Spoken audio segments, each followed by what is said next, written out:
बघा question number 81 पासून ते 100 पर्यंत जे आहे ते जॉग्राफी आणि एन्व्हायरमेंटचे क्वेश्चन्स आहेत. ठीक आहे. आता क्वेश्चन नंबर 81 बघा, पुढील दिलेल्या विधानांमधून योग्य विधानाची निवड करा. पहिलं विधान आहे, बृहद हिमालय, ज्याला ग्रेटर हिमालय म्हणतो, आणि पीर पंजाल दरम्यान प्रसिद्ध काश्मीर व्हॅली आहे. तर हे करेक्ट आहे की पीर पंजालच्या जे रेंजेस आहेत आणि ग्रेटर हिमालय जे आहे त्याच्या दरम्यान जे आहे ती काय आहे, काश्मीर व्हॅली आहे. तर हे करेक्ट आहे. काश्मीर व्हॅली करेवासाठी प्रसिद्ध आहे. तर हेही करेक्ट आहे की करेवा जे आहे ते काश्मीर व्हॅलीमध्येच आहे. आता करेवाच सारखाच एक शब्द आहे आणखी जॉग्राफीमध्ये, कयाल. तर कयाल काय असतं, जे बॅकवॉटर आहे पर्टिक्युलरली केरळमध्ये. ठीक आहे, वेमनाड वगैरे सरोवर जे आहेत ना त्या बॅकवॉटरला कयाल म्हणतो. कयाल आणि करेवर ह्या दोन टर्म्स जे आहेत ते आपल्याला माहिती असायला पाहिजे. काश्मीर हिमालय करेवा तयार करते, करेक्ट आहे. दल सरोवर असेल, उलर असेल, पेंगॉंग असेल, सोमुररी सरोवर असेल, ही सर्व काश्मीर हिमालयात म्हणजे काश्मीरमध्ये आढळतात. तर तिन्ही जे विधानं आहेत ते करेक्ट आहेत. 81चं उत्तर आहे पर्याय क्रमांक 3. 82 बघा, पुढील दिलेल्या विधानावरून विचार करा व योग्य विधानाची निवड करा. सह्याद्री पर्वत महाराष्ट्रात आहे तर निलगिरी पर्वत कर्नाटक व तामिळनाडूमध्ये आहे. तर करेक्ट आहे की सह्याद्री जे आहे, जे पश्चिम घाट आहे त्याला महाराष्ट्रामध्ये आपण त्याला सह्याद्री म्हणतो. तर सह्याद्री हा महाराष्ट्रात आहे आणि निलगिरी जे आहे ते कर्नाटक आणि तामिळनाडूमध्ये आहे. तर हे करेक्ट आहे. अण्णामलाई टेकड्या ज्या आहेत त्या केरळमध्ये आहेत. तर हेही करेक्ट आहे की अण्णामलाई टेकड्या ज्या आहेत त्या केरळमध्ये आहेत. कार्डमम टेकड्या ह्या कर्नाटकमध्ये, तर ही चूक आहे. तर कार्डमम रेंजेस जे आहेत त्या सुद्धा कुठे आहेत, केरळमध्येच आहेत. कार्डमम जे आहेत त्या कुठे आहेत, केरळमध्येच आहेत. त्यामुळे उत्तर काय यायला पाहिजे, 1 आणि ए आणि बी. तर 82चं उत्तर आहे पर्याय क्रमांक 1. 83 बघा, पुढील विधाने अभ्यासा.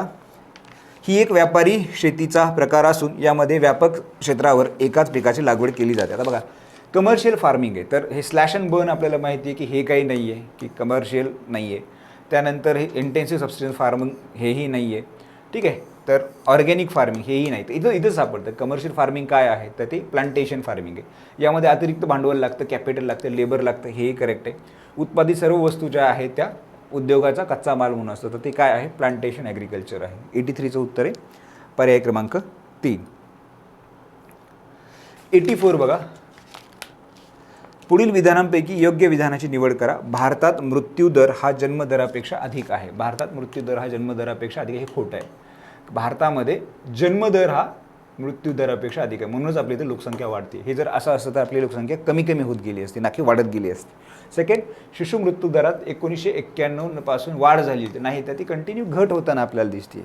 त्यामुळे हे दोन्ही विधानं जे आहेत विचारले योग्य, दोन्ही विधानं जी आहेत ती अयोग्य आहेत. तर 84चं उत्तर आहे पर्याय क्रमांक 4. 85 बघा, पुढील विधानांचा विचार करा.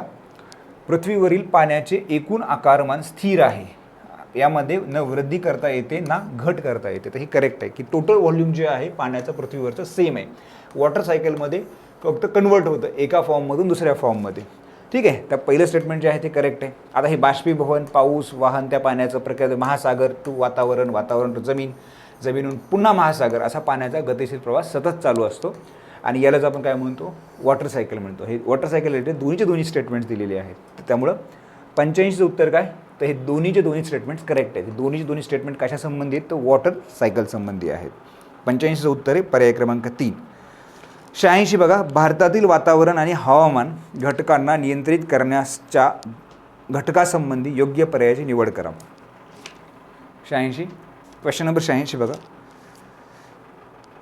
भारतातील वातावरण व हवामान घटकांना नियंत्रित करणाऱ्या घटकासंबंधी योग्य पर्यायाची निवड करा. तर बघा, क्लायमेट आणि वेदर, भारताच्या क्लायमेट आणि वेदरवर काय परिणाम होतो त्यासंबंधीचे घटक कुठले आहेत. एक तर आहे सरफेस विंड आणि प्रेशर, हे असायलाच पाहिजे. हे कुठल्याही क्लायमेटसाठी असायला पाहिजे. ठीक आहे, ना की फक्त भारतातल्याच. अप्पर एअर सर्क्युलेशन हे आहेच. जेट स्ट्रीम्स वगैरे आपण अभ्यास केलेलाच आहे. वेस्टर्न सायक्लॉनिक डिस्टर्बन्स, हे वेस्टर्लीज आहे, हेही करेक्ट आहे. ट्रॉपिकल सायक्लॉन्स जे आहेत हेही करेक्ट आहे. म्हणजे हे चारी जे घटक आहेत ते भारतातलं क्लायमेट आणि जे वेदर आहे त्या वेदरवर इम्पॅक्ट पाडत असतात. तर 86चं उत्तर आहे पर्याय क्रमांक 4. हे चारही घटक आहेत. 87 बघा, आता 87 हा सोपा क्वेश्चन आहे. सरळ त्यांनी विचारले काय, की ट्रॉपिक ऑफ कॅन्सर त्याची लाईन डिग्रीमध्ये काय आहे, ट्रॉपिक ऑफ कॅप्रिकॉर्न काय, आर्टिक सर्कल काय आणि अंटार्क्टिक सर्कल काय. तर सरळ आपल्याला माहिती आहे की ट्रॉपिक ऑफ कॅन्सर जो आहे तो नॉर्थ 23.5 असतं आणि ट्रॉपिक ऑफ कॅप्रिकॉर्न साऊथ 3.5 असतं. तर हे जर आपण बघितलं तर उत्तर आपल्याला इझिलीच मिळून जातं. ठीक आहे, तर कुठे मिळतं आपल्याला? पर्याय क्रमांक 3मध्ये मिळतं. ठीक आहे, बाकी आपल्याला माहितीच असतात की ते उत्तर ध्रुव आहे तर हे आहे, दक्षिण ध्रुव आहे तर हे आहे. ठीक आहे, तर याचं उत्तर काय यायला पाहिजे? 87चं उत्तर काय यायला पाहिजे? दक्षिण ध्रुव हे आहे आणि उत्तर ध्रुव जे आहे ते इथे आहे, उत्तर ध्रुव. ठीक आहे, दक्षिण ध्रुव इथे आहे. तर उत्तर काय यायला पाहिजे? पर्याय क्रमांक 3 यायला पाहिजे. 87 पर्याय क्रमांक 3. क्वेश्चन नंबर 88 बघा. पुढील दिलेल्या विधानांमधून योग्य विधानाची निवड करा.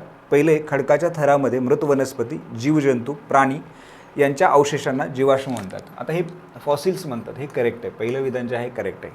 दुसरं आहे, अग्निजन्य स्तरित खडकांवर उच्च तापमान व निम्न दाब दिल्यावर ते रूपांतरित खडकामध्ये परिवर्तित होतात. आता बघा, जे आपल्याला रॉक सायकल आहे की इग्नियस रॉकचं सेडिमेंटरी रॉकमध्ये असेल किंवा मेटामॉर्फिक रॉकमध्ये असेल किंवा सेडिमेंटरीचं मेटामॉर्फिक आहे, हे कन्व्हर्जन होण्याची जी कंडिशन आहे त्या कंडिशनमध्ये हाय टेम्परेचर, उच्च तापमान आणि उच्च प्रेशर म्हणजे हाय प्रेशर याच कंडिशनला ते तयार होतात. ठीक आहे, मग हे आपण इथं काय म्हणले की निम्न दाब आहे, त्यामुळे बी विधान जे आहे ते चूक आहे. रूपांतरित खडकामध्ये जीवाश्म सापडतात. आता रूपांतरित खडकामध्ये जीवाश्म सापडतात का? नाही. तर ते कुठे सापडतात? तर ते स्तरित खडकामध्ये सापडतात. म्हणजेच काय की त्याला आपण सेडिमेंटरी म्हणतो. जे पेट्रोलियम पदार्थ आहेत किंवा कोळसा आहे तो आपल्याला कुठे सापडतो? तर सेडिमेंटरी रॉकमध्ये सापडतो. त्यामुळे हे पण सी पण आपल्याला काय विधान येणार नाही. तर 88चं उत्तर काय यायला पाहिजे? केवळ ए यायला पाहिजे. पर्याय क्रमांक 1 यायला पाहिजे. 89 बघा. उष्णकटिबंधीय पानझडी वने, ट्रॉपिकल डेसिड्युअस फॉरेस्ट बाबत योग्य विधानांची निवड करा. पहिलं आहे की हे एक मान्सून वने असून तर करेक्ट आहे. ही मान्सून वने भारत, उत्तर ऑस्ट्रेलिया आणि मध्य अमेरिकेमध्ये आढळतात. हे करेक्ट आहे की हे जे ट्रॉपिकल डेसिड्युअस फॉरेस्ट आहेत तर ह्या रिजनमध्ये आढळतं. सेकंड आहे, पाण्याची बचत करण्यासाठी वनातील वृक्षांमध्ये कोरड्या ऋतूमध्ये पानगळ बघायला मिळते. तर हे करेक्ट आहे की बाष्पीभवनचा रेट कमी करण्यासाठी ती पानगळ करतं. ठीक आहे, त्यांनी अडॉप्ट केलं, त्यामुळे हेही करेक्ट आहे. साल, लिंब, टीक, शिसम हे महत्त्वपूर्ण वृक्ष या वनामध्ये आढळतात. हेही करेक्ट आहे. ही तिन्ही जी विधानं आहेत ती करेक्ट आहे. तर 89चं उत्तर आहे पर्याय क्रमांक 4. 90 बघा. पुढील पैकी कोणत्या बाबी उद्योगाच्या स्थानासाठी महत्त्वाच्या? हा जनरलाइज क्वेश्चन आहे की उद्योग उभा करण्यासाठी कुठले गोष्टी आवश्यक आहेत? तर कच्च्या मालाची उपलब्धता आवश्यक आहे, करेक्ट आहे. जमीन आणि पाणी आवश्यकच आहे. श्रमशक्ती आवश्यक आहे, भांडवल आवश्यक आहे आणि वाहतूक व्यवस्था आणि बाजार यंत्रणा ही आवश्यक आहे. सगळी गोष्टी एखाद्या ठिकाणचं उद्योगाचं लोकेशन ठरवण्यासाठी अत्यावश्यक राहतात.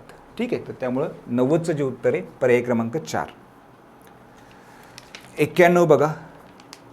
काल बैसाखी पश्चिम बंगाल, तर करेक्ट आहे. काल बैसाखी जी आहे ते पश्चिम बंगाल किंवा आपण आसामपर्यंत आपल्याला हा इम्पॅक्ट दिसतो. मँगो शावर जे आहे ते यूपीमध्ये नाही आहे. तर मँगो शावर आपल्याला कुठं दिसतात? तर ते केरळमध्ये दिसतात, ना की ते यूपीमध्ये. कॉफी शावर जे आहे ते कर्नाटक आहेत, हे करेक्ट आहे. लू वारे जे आहे ते उत्तर भारतात येतात, हेही करेक्ट आहे. फक्त रॉंग काय याच्यामध्ये? तर मँगो शावर्स. आपल्याला अयोग्य विचारले, तर अयोग्य काय? केवळ बी. तर केवळ बी म्हणजे काय? 91चं उत्तर यायला पाहिजे. पर्याय क्रमांक 2 यायला पाहिजे. 92 बघा. काळी माती, ज्याला आपण ब्लॅक सॉईल म्हणतो, बाबत योग्य विधानाची निवड करा. बेसॉल्ट अग्निजन्य खडकापासून निर्मिती होते. ठीक आहे, काळ्या मातीची ही बेसॉल्ट अग्निजन्य खडक आहे. आपण दख्खनच्या पठारावर काळी माती सापडते आणि आपल्याला माहिती आहे की बेसॉल्टच्या रॉकपासूनच ती माती निर्मिती, करेक्ट आहे. प्रामुख्याने दख्खनच्या पठारावर आढळते, हेही करेक्ट आहे. आणि याची मॉइश्चर कॅरिंग कॅपॅसिटी जी आहे की मॉइश्चर कॅपॅसिटी जी आहे की त्याला जलधारणा आपण म्हणतो, ती क्षमता ह्याची जास्त आहे. तर हेही करेक्ट आहे. 92चे हे तिन्ही ज्या गोष्टी आहेत त्या करेक्ट आहेत. त्याचं उत्तर काय यायला पाहिजे? वरील सर्व. आता बघा, योग्य विधानाची निवड करा. महाराष्ट्रात प्रमुख जलविभाजक सह्याद्री पर्वत आहे, तर करेक्ट आहे. पूर्व वाहिनी नद्या आणि पश्चिम वाहिनी नद्या याच्यामध्ये जो, ठीक आहे, बॉर्डरी लाईन जी आहे, जलविभाजक जो आहे तो सह्याद्री आहे, करेक्ट आहे. पठारावरील डोंगर रांगा ज्या आहे, नद्यांची खोरी आणि उपखोरी आहेत. महादेवचा डोंगर असेल, शंभू महादेव असेल, बालाघाट असेल, अजंठा असेल, ह्या डोंगर रांगांनी काय केलं आहे की नद्यांची जी खोरी आहे ती विभागलेली आहे. तर हे करेक्ट आहे. संपूर्ण गोदावरी खोऱ्याने महाराष्ट्राचे केवळ 32% क्षेत्र व्यापलं आहे, तर हे चूक आहे. ठीक आहे, तर पहिले 2च विधानं जी आहेत ती करेक्ट आहेत. तर याचं उत्तर काय यायला पाहिजे? 93चं उत्तर आहे पर्याय क्रमांक 2. 94 बघा. पृथ्वी, पुढील दिलेल्या विधानांमधून योग्य विधानांची निवड करा. पहिलं विधान आहे, चंद्र पृथ्वीभोवती फिरत असताना पौर्णिमेला सूर्याच्या विरुद्ध बाजूस असतो, तर अमावस्येला पृथ्वी व सूर्य यांच्यामध्ये असतो. तर करेक्ट आहे की पौर्णिमा जेव्हा असते तेव्हा समजा हा सूर्य आहे, ही पृथ्वी, तर चंद्र इथे असतो, सूर्याच्या विरुद्ध बाजूला असतो. आणि जेव्हा अमावस्या असते तेव्हा सूर्य, चंद्र आणि पृथ्वी असं राहतं. करेक्ट आहे. प्रत्येक अमावस्येला सूर्य, चंद्र, पृथ्वी यांना जोडणाऱ्या रेषेत 0 अंशाचा कोन असतो. तर पौर्णिमेला तो कोन 180 अंश असतो. तर हे करेक्ट आहे की सूर्य, चंद्र आणि पृथ्वी यांना जोडणारा जो कोन आहे तो 0 असतो आणि पौर्णिमेला हे अपोजिट होतं म्हणजे 180 होतं. ठीक आहे. हा समजा 0 डिग्री. तर हे दोन्ही विधानं जी आहेत ती करेक्ट आहेत. 94चं जे उत्तर आहे त्याचं उत्तर येतं पर्याय क्रमांक 3.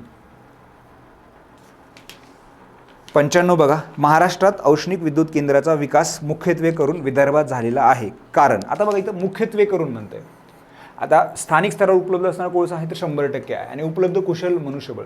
तर मुख्यत्वे ते कुशल मनुष्यबळामुळे नाही तर बेसिकली विदर्भात होण्यामागचं जे मेन रिझन आहे, महाराष्ट्राच्या मुख्यमंत्रीपद दीर्घकाळ विदर्भातील नेतृत्वाची लागलेली वर्णी, तर हे नाही आहे. ठीक आहे. विदर्भातल्या दीर्घकाळ नेतृत्व केलंच नाही. जे काही महाराष्ट्राच्या मुख्यमंत्रीपद दीर्घकाळ नेतृत्व झाले ते पश्चिम महाराष्ट्रातलं झालं. ठीक आहे. पश्चिम महाराष्ट्रात मुख्यमंत्री ना की विदर्भातील.